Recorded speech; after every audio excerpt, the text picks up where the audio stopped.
दोस्तों अगर आप 10वीं पास हैं और आपको परमानेंट नौकरी की आवश्यकता है तो बैंक ऑफ बड़ौदा जो है आपके लिए शानदार अपॉर्चुनिटी लेकर आया हुआ है। ऑफिस असिस्टेंट के पोस्ट पे आपको ये वैकेंसी होने वाली है रेगुलर, जी हाँ दोस्तों, रेगुलर बेसिस पे, और आपको सबनेट कैडर भी यहाँ पे मिलने वाला है। आगे चल के आपका प्रमोशन भी हो सकता है क्लर्क वाले पद पे या और जो भी वैकेंसी आएगी जब भी बैंक ऑफ बड़ौदा में। तो और काफी शानदार सैलरी भी है इसमें। आपको इन हैंड स्टार्टिंग सैलरी लगभग 28 से 30 हजार यहाँ पे रहने वाला है। बेसिक पे सैलरी जो है 19,000 के आसपास है। तो सोचिए इसमें जब डीए पीए और भी बहुत सारा इसमें अलाउंसेंस ऐड होता है तो सैलरी आपकी बढ़ के भी मिलती है। तो यहाँ पे आपको इन हैंड सैलरी काफी अच्छा है। और आप जो यहाँ पे वैकेंसी देखेंगे तो 500 है और 18 से लेकर 26 वर्ष की उम्र सीमा यहाँ पे रखी गई है। और सिर्फ एक एंट्रेंस एग्जाम देना है और आपको यहाँ पे सिलेक्शन पक्का हो जाएगा। बैंक में आप शानदार जो है अपना कैरियर बना सकते हैं। देख सकते हैं यहाँ पे 19,500 बेसिक पे स्केल है। इसमें आप DA, HRA, CCA, special allowances, transport allowances, special pay, इसके अलावा लीव फेयर कंसेशन लीव, इसके अलावा बहुत सारा देख रहे हैं ना बेनिफिट्स आपको मिलते हैं।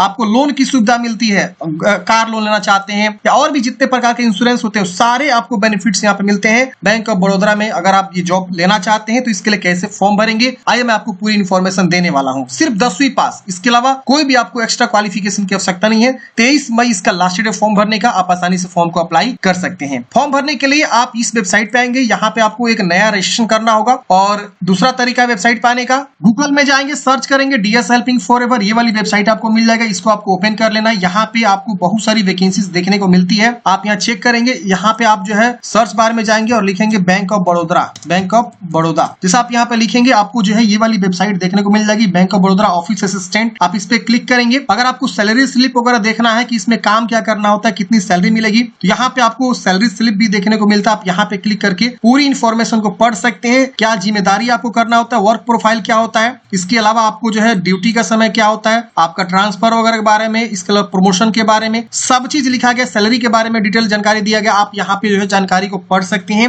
और यहीं से अप्लाई लिंक पे भी आ सकते हैं। तो काफी शानदार अपॉर्चुनिटी है 10वीं पास के लिए, अगर आप बैंक में अपना कैरियर बनाना चाहते हैं। अब यहाँ पे आप सारी जानकारी को पढ़ने के बाद से आप नीचे आएंगे तो यहाँ पे आप देखेंगे तो आपको जो है अप्लाई लिंक का ऑप्शन मिलेगा। इस पे क्लिक करेंगे, सीधे आप अप्लाई लिंक वाले पे आ जाएंगे। यहीं से आपको जो है फॉर्म को अप्लाई करना है। अब यहाँ पे देखेंगे तो न्यू रजिस्ट्रेशन का ऑप्शन मिलता है। आप इस पे क्लिक करेंगे तो आपका रजिस्ट्रेशन वाला पेज जो है ओपन हो जाता है। अब यहाँ पे आपको फॉर्म को भरना है। पहले अपना फर्स्ट नेम, फिर फर्स्ट नेम को कंफर्म करेंगे, मिडिल नेम कोई है तो मिडिल नेम भरेंगे, लास्ट नेम है तो लास्ट नेम। मान लीजिए आपका नाम दीपक कुमार है तो दीपक यहाँ पे ऊपर में भर दीजिए 2 बार और लास्ट में आप कुमार भर दीजिए। ऐसे 2 बार भरना है ताकि कोई गलती ना हो। यहाँ पे आपको अपना mobile number, confirm mobile number, email ID मान लीजिए आपका ABCDE आपका ईमेल आईडी है तो ये आप लिख दिए @gmail.com। तो आप यहाँ से @gmail.com चूज करेंगे तो पूरा कंप्लीट हो जाएगा ABCD@gmail.com। और उस ईमेल आईडी को फिर यहाँ पे क्या करेंगे, आप जो लिख के @gmail.com यहाँ पे आपको पूरा लिख देना है। फिर इस कैप्चा कोड को भरेंगे, ये जो लिखा हुआ है, और सेव एंड नेक्स्ट करेंगे। सेव एंड नेक्स्ट करते हैं फ्रेंड्स। अब यहाँ पे आपको फोटो सिग्नेचर अपलोड करना है।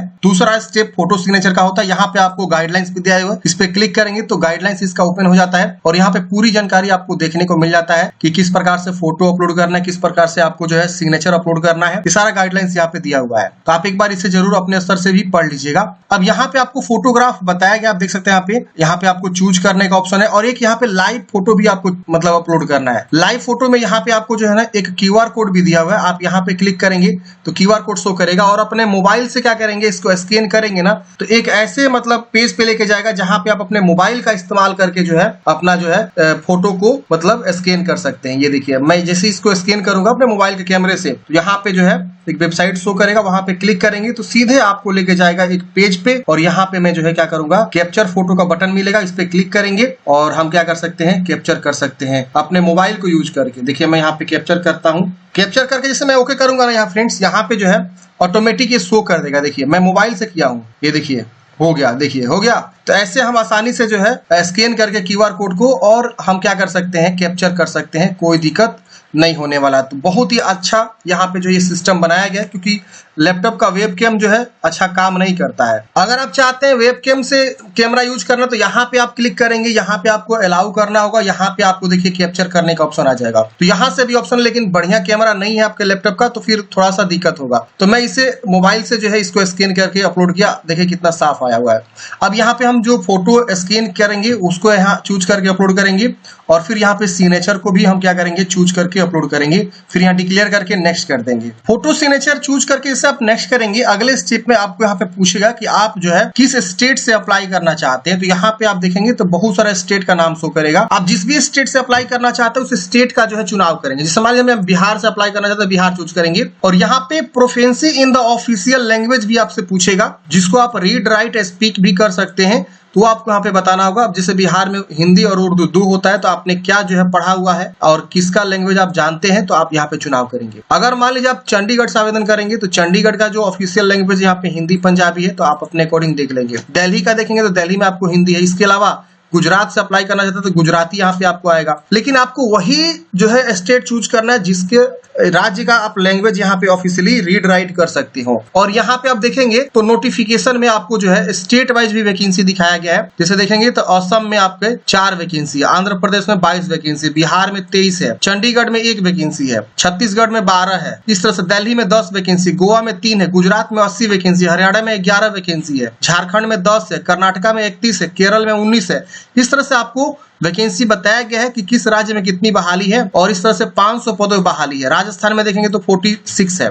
तो अगर आप मान लीजिए सपोज यहाँ पे आप सोचेंगे कि चलिए हम राजस्थान से फॉर्म भर देते हैं क्योंकि वहां पे सीट ज्यादा है, तो राजस्थान का जो लैंग्वेज यहाँ आएगा वो देख लेना आपको। राजस्थान मैंने चूज किया और यहाँ देखिए हिंदी आ रहा है, तो आप हिंदी जानते हैं पढ़ना लिखना, तो आप राजस्थान से ही फॉर्म भर सकते हैं। लेकिन आपका हो सकता है कि एग्जामिनेशन सेंटर उधर भी जाए या यहाँ पे कहीं चूज करने का ऑप्शन आएगा, तो आप यहाँ पे जिस भी राज्य से चाहे उस राज्य से अप्लाई कर सकते हैं। लेकिन शर्त वही है कि आप वहां का लैंग्वेज जो है जानते हो, यहाँ पे जो लैंग्वेज आएगा। अब यहाँ पे आपको कैटेगरी चूज करना है, जिस भी कैटेगरी से आप बिलोंग करते हैं, देख रहे ना। और यहाँ पे ये कैटेगरी जैसे आप चूज करेंगे तो यहाँ पे कुछ कह रहा है, ये आपको जो है फॉर्म जब आपका डेबी होगा उस समय आपको जो है ये सब डॉक्यूमेंटेशन देना होगा। जैसे ओबीसी है तो एनसीएल देना होगा, SC/ST है तो आपको SC/ST सर्टिफिकेट देना होगा। तो ये आपको जो इस प्रकार से चुनाव कर लेना है। अब यहाँ पे आप विकलांग है तो यस करेंगे वरना नो करेंगे। ये सब विकलांगता के बारे में ऑप्शंस आपको देखने को मिल जाते हैं। सीधा आपको यहाँ पे आना है। ये पूछ रहा है कि आप जो है स्क्राइब चाहिए, आपको राइटिंग लिखने में डिफिकल्टी होती है, जो विकलांग होते हैं स्पेशल टाइप के, तो उनको यहाँ पे यस करना है या तो नो करना है। तो ये विकलांगता वाले ऑप्शंस का ही एक पार्ट है। यहाँ पे आपको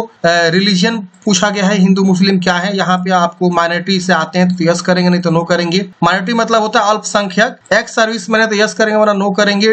डिसेबल एक्स सर्विसमैन है तो यस नो में आपको बताना है। यहाँ पे आपको और नीचे आना है तो ये सब आप देखेंगे तो किल्ड इन एक्शन DXS है तो यस नो में बताएंगे। इसकी वजह से आपको जो है एज में छूट चाहिए, जैसे कि विडो, डिवोर्स, वुमेन, ये सब जो भी कैंडिडेट्स हैं मतलब इनको एज में छूट मिलता है तो आप यस नो में बताएंगे।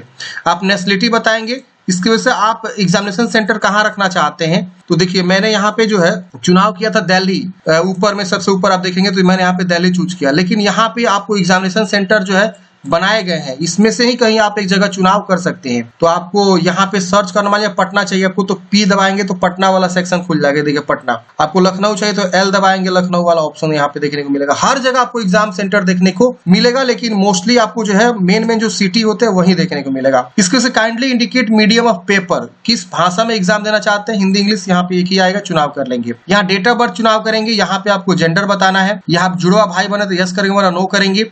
यहाँ पे मैरिड है कि अनमैरिड है बताएंगे, अपना फादर्स नेम या मदर्स नेम, स्पाउस नेम, जीवन साथी का नाम लिखना। अगर आप मैरिड है, लेडीज है, तो अपना जो है हस्बैंड का नाम यहाँ पे लिख सकते हैं।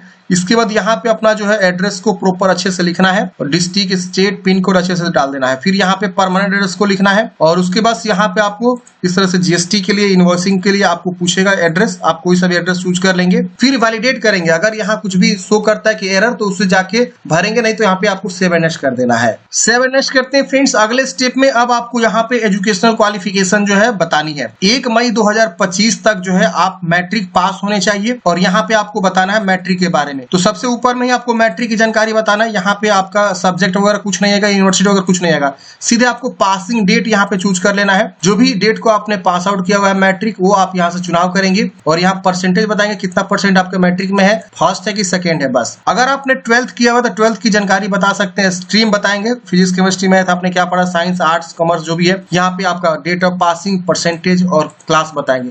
अगर आप इंटर नहीं पढ़े तो इसे छोड़ दीजिएगा। आपको यहाँ पे लोकल लैंग्वेज आती है, जिस मतलब राज्य से फॉर्म भरना चाहते हैं, आपको यहाँ पे यस कर देना है। और यहाँ पे आपके पास कोई एक्सपीरियंस है तो आप यहाँ पे ऐड करेंगे वरना इसे छोड़ेंगे। और यहाँ पे आपको जो प्री एग्जामिनेशन की ट्रेनिंग चाहिए, SC ST OBC विकलांग को प्री एग्जामिनेशन की ट्रेनिंग मिलती है, तो आप यहाँ पे यस कर सकते हैं, नहीं तो नो भी कर सकते हैं। आपका लैंग्वेज यहाँ पे ऑटोमेटिक शो करेगा, उसको रीड राइट और स्पीक कर देंगे। अगर आप मान लीजिए गुजरात से फॉर्म भर देते हैं तो यहाँ गुजराती शो करेगा, तो फिर आपको नहीं पता है रीड राइट स्पीक, तो टिक क्या करेंगे, और इसे आप मिटा भी नहीं सकते हैं। तो ये आपको सही से ही चुनाव करना है राज्य को, जिस राज्य का लैंग्वेज आप जानते हो। और कोई लैंग्वेज आपको आती है तो आप यहाँ पे क्या कर सकते हैं, लिख सकते हैं और उसका रीड राइट स्पीक यहाँ पे बता सकते हैं। इसके बाद यहाँ पे आपको सेव एंड नेक्स्ट कर देना है। अब अगले स्टेप में आपका जो है ना सीधे प्रीव्यू वाला पेज खुल के आएगा कुछ इस प्रकार से। और यहाँ पे आप एक बार अच्छे से वेरीफाई कर लीजिए कि हाँ जो भी अपने जानकारी यहाँ पे दे रहे हैं वो सब चीज सही है कि नहीं है, इसमें कुछ भी गलती है तो उसको आप सुधार कर सकते हैं। यहाँ देखिए बैक जाने का ऑप्शन है, अगर गलती है तो बैक जाकर सुधारेंगे, नहीं गलती है तो इसको एग्री करेंगे और यहाँ कंप्लीट रेशन पे क्लिक करेंगे, आपको यस करना है, ओके करना है। अब यहाँ पे आपका जो है ये वाला स्टेप भी कंप्लीट हो जाता है। अब अगले स्टेप में यहाँ पे आपको जो है ना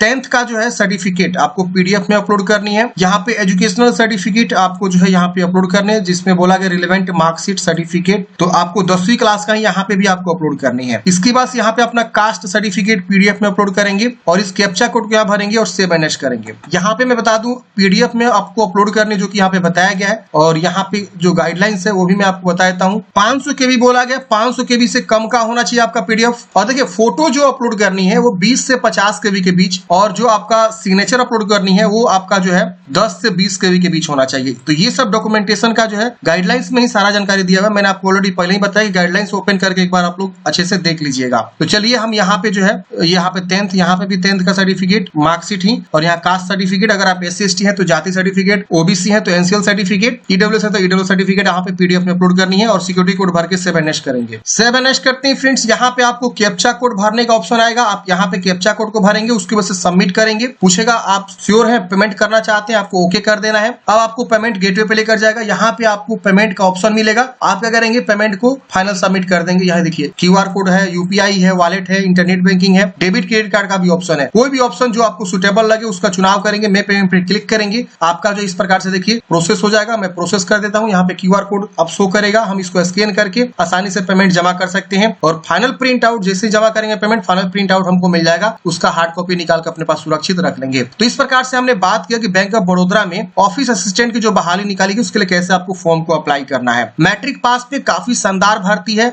अगर आप एलिजिबल है तो फॉर्म जरूर भर लीजिएगा।